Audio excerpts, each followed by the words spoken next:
नमस्कार शेतकरी मित्रांनो, सर्वप्रथम सगळ्यांना जय शिवराय। आजच्या 7 मेचं वातावरण हे ऍक्टिव्ह होते।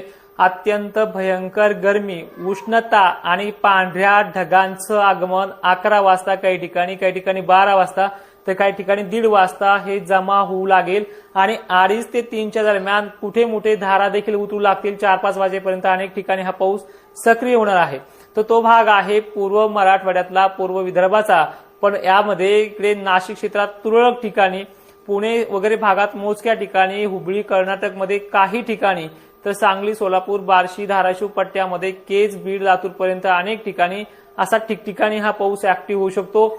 मराठवाड्याच्या आणि विदर्भाच्या बाउंड्री लगतच्या देऊळगाव राज्यामध्ये काही ठिकाणी, सिंदखेड राजा परिसरात तुरळक ठिकाणी, तर मेहकर, वाशिम, शेगाव पट्टा या भागामध्ये अनेक ठिकाणी देखील वातावरण हे सक्रिय होऊन ठिकठिकाणी पाऊस होऊ शकतो।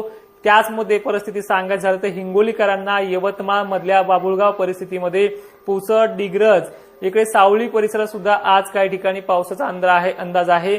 नांदेडमध्ये देखील परिस्थिती आहेच। त्यानंतर इकडे खान्देशचं जर चित्र पाहिलं आपण तर इथे वातावरण स्थानिक लेवलला आहे।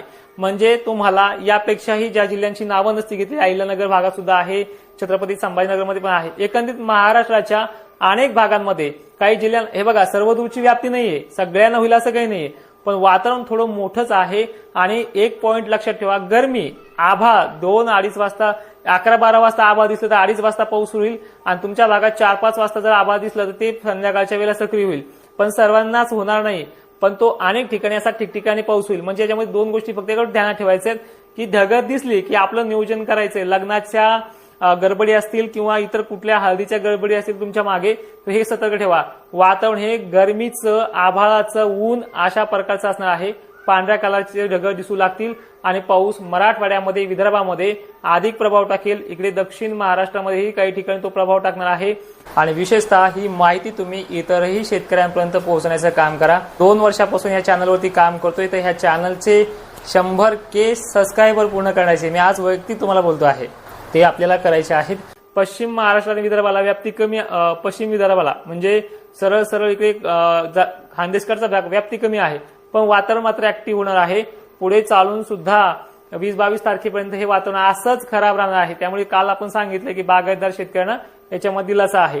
तर पॉइंट सगळ्यात महत्वाचा लक्षात ठेवा की ह्या वातावरणामध्ये ढग 11 वाजता ज्या भागात दिसू लागतील त्या शेतकऱ्यांनी, त्या नवरदेवाच्या घरच्यांनी लग्नाची घाई थोडी फास्ट करायची आणि संध्याकाळच्या वेळेला हे काही ठिकाणी 5 वाजता जिरून जाणार आहे।